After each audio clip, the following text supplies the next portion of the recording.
Welcome back, everyone. Pal Ponder on Weather here. We've got a lot of moving parts happening with the weather over the next 7 to 10 days. So we're really going to break down the details for you this morning and take a look at the setup going forward. And you can actually see this little low pressure center out here out in the Pacific that is actually recently upgraded Category 4 Hurricane Fernanda. Luckily, that is out in the open waters and will continue to move out into the open waters.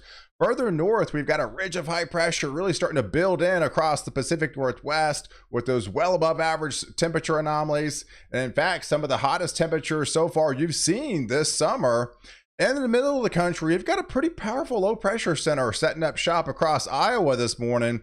It's pretty potent. In fact, it's so potent, it's actually pulling these upper level winds and pulling a cold front. Yes, we talk cold front, and that's actually crossed over Oklahoma, and that's getting into portions of Texas this morning. That will actually reach into Louisiana and Mississippi and actually cooling down those regions over the next couple of days. And take a look at those temperature anomalies. You can see where the cold front lies this morning. All those below average temperatures across the middle of the country.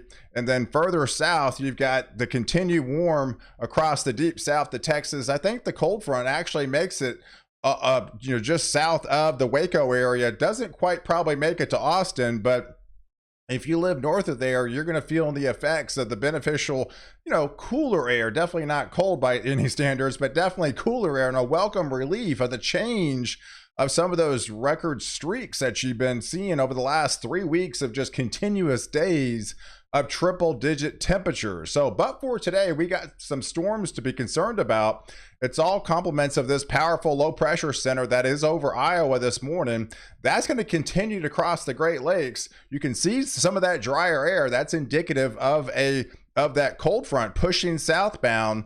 But where the atmosphere is a little bit more moist, that's over here across portions of Tennessee. That'll reach into the Carolinas. That's where the showers and thunderstorms are going to be erupting later on this evening across these regions. And in fact, that's where the Storm Prediction Center does in fact highlight a slight risk for severe storms across portions of eastern Tennessee, going into eastern Kentucky, back into portions of West Virginia here, as well as into Virginia, all the way to the coast as well. And so those are going to be packing a punch with very high winds. We're talking 60, probably maybe up to 70 miles an hour in some of these isolated cases. Some hail produced in these thunderstorms, and you can actually roll out a tornadic spin up or two within this type of atmosphere, heading into later on this evening into the actually overnight time frame. If you break down the next 48 hours, here's where the rainfall is. The main concern is where that low pressure center is this morning, and just to the right of there, that's where the heavier rain, even in the Chicago region, could pick up some very healthy doses. And then that'll move across portions of Detroit, and then eventually headed off into the Northeast, and then further south, you'll get in the action with those storms today, and then a compounding effect into tomorrow. So combination over the next 2 days, this is where your heavier rain swath will be. You can definitely see for the rest of the country, fairly high and dry, still part of that ridge of high pressure. And unfortunately for good parts of the South, it's a dry front. That's not going to bring much beneficial rainfall that you desperately need. You can't roll out some, 10 or 20% probabilities down here, but nonetheless, not expecting much rainfall with that cold front as it pushes further south. But this is where this will end up in around Wednesday morning, and look how far south it gets, right? So I think it reaches into East Texas. I don't think it quite makes it into Houston, but definitely reaches into Louisiana here. That's, below average. And I know, we're not talking much, but it's a lot when you're having triple digit temperatures day in and day out across these regions. So this is a welcome relief for those folks living down there of that, just, even if it's brief relief in the heat. That's definitely a welcome sight, and those are you're going to be taking advantage of it over the next 2 days, and especially you'll feel it in the morning hours. So as we head into Wednesday afternoon, we'll have another powerful low pressure center coming out of the Aleutian Islands, diving through southern Canada.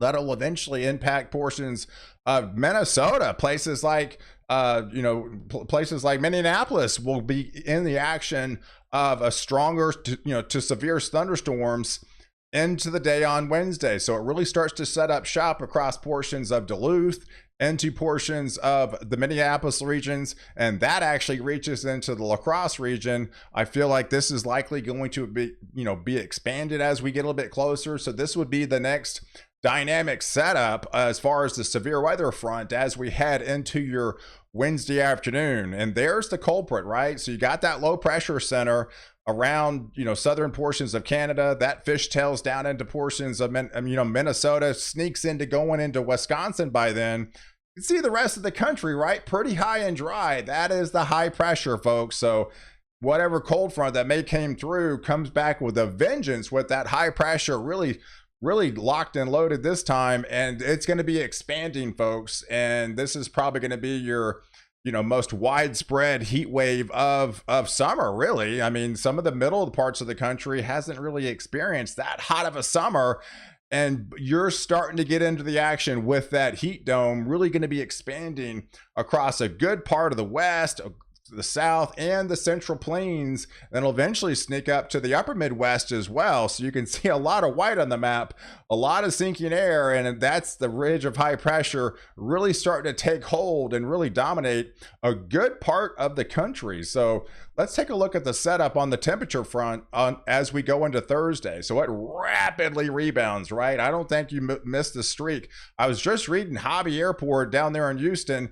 10 consecutive days breaks the all-time record. They'll be adding to those totals because you're not going to get that cold front, unfortunately. You're going to be adding to that record streak. That'll likely end up with another 7 on top of that record already, as the triple-digit heat comes back with a vengeance and is going to be the real deal. Some of these 105, 108, maybe 110 in parts of North Texas as we get into Friday time frame.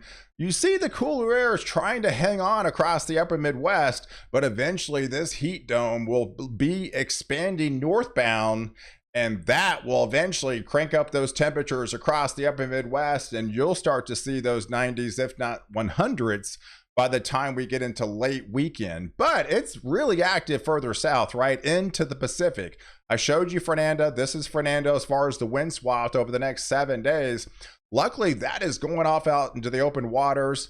It's been very active. This is another system, not yet developed, but this is likely going to be developing. So we've got a series of these Pacific storms has been incredibly active. Almost every one of them has been a hurricane so far this hurricane season, and it's so active. Again, it's going to push that ridge of high pressure just further north, and it's going to be you push the steering mechanisms because these Pacific these storms are going to be so active.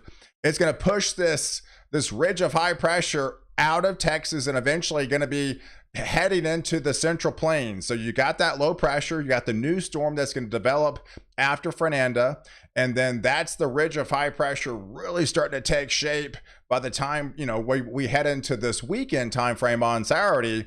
Still very, very hot across Texas and Oklahoma, back into Kansas, but eventually that'll head into Missouri.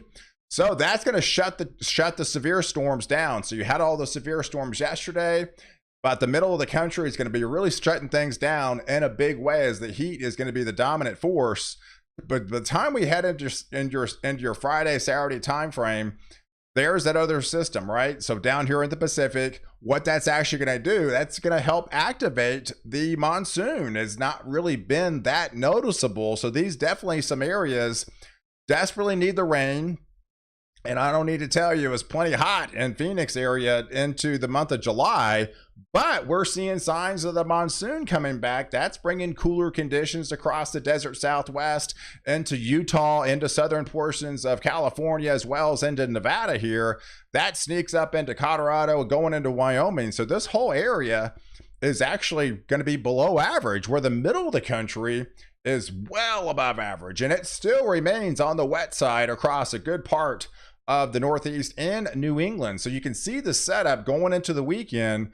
There's the new storm system, and then we got the cooling air with these troughs coming in off the West Coast, coming back. So you're warm right now, and then you'll cool down by the time we head into the weekend. But you can definitely see in the middle of the country, it kind of pulls that more of a mega block type feature. That's going to be shutting down the severe weather front. But you can see where the most dominant red feature is. That's going to be well north, right? It goes all the way up into the upper Midwest and everything. So when you have high pressure over the top, that tends to lower the pressures underneath, and that's when all eyes will be turned into the Gulf of Mexico, because by then these waters are going to be obviously plenty warm down here. This is about a week out, so this is still has a lot of fine tuning, but some of the dynamics and some of the ensembles and a lot of the model guidance is kind of hinting at, with that ridge pulling back in the middle of the country and lifting even further north, and kind of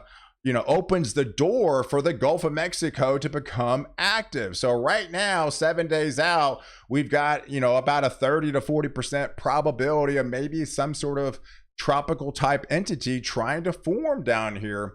Whether it forms or not, it could leave some beneficial rains across Louisiana and maybe parts of Texas. So let's talk about this.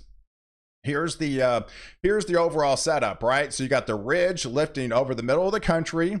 Further south, you see the precipitable water index really starting to increase. That's indicative of that lowering pressure. So when you ever have some lower pressures, that kind of soups up the air mass, right? These waters are really untouched. They really haven't had a storm, and obviously they're well above average, right? I don't need to tell you that.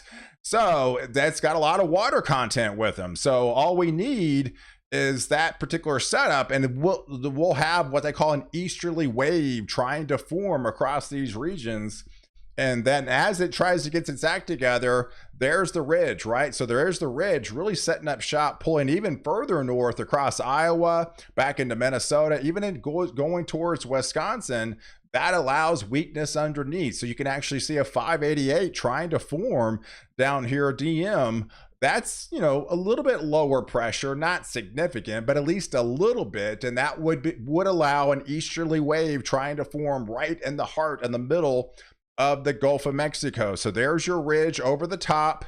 There's your active Eastern Pacific storms with the active monsoon coming back more into play across a good part of Arizona, back into Utah here, back into Nevada, into Southern California, cooler than average conditions.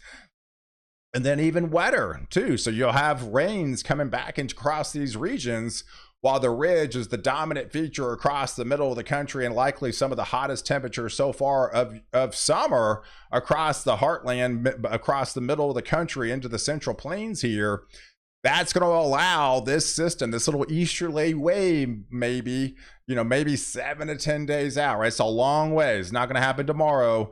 But if all the pieces of the puzzle come together, that could send some beneficial rains into portions of Louisiana, portions of South Texas, and likely going to be into the South Texas region. So we'll be fine tuning this.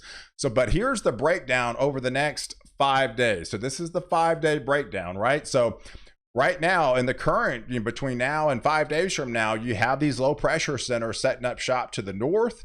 So it's really elongating, coming out of southern Canada, highlighting over portions of the Dakotas, back through Minnesota, goes through Wisconsin, heads through the Great Lakes region, eventually heads off into the northeast. And then you got that southern branch, right? You got the southern branch heading up over, parts of Kansas, parts of Oklahoma, further south, high and dry. It's a dry front further south. But with the ridge lifting over the top, that puts all the areas that has seen the rain and the dry slot. So that's where the ridge is going to be on the second 5 days, literally from the weekend all the way through the middle of next week. And if that definitely comes to happen, that's going to open up the monsoon season with these active eastern storms, and allow this maybe potential easterly wave to sneak in underneath, allow some beneficial rains along the I-20 corridor, along the I-10 corridor, and maybe tries to sneak itself into Texas. Again, this is a long ways out, 7 to 10 days, plenty of time to watch this feature. But the way it looks right now, at least we're going to have opportunities down here in the Gulf of Mexico maybe we'll have to watch these areas of some sort of maybe tropical type entity trying to form in the longer range. So guys, I appreciate you guys watching. Be sure to watch my fall forecast that I put out yesterday, and definitely hit the subscribe button and catch my next update while I protect you before and after storm.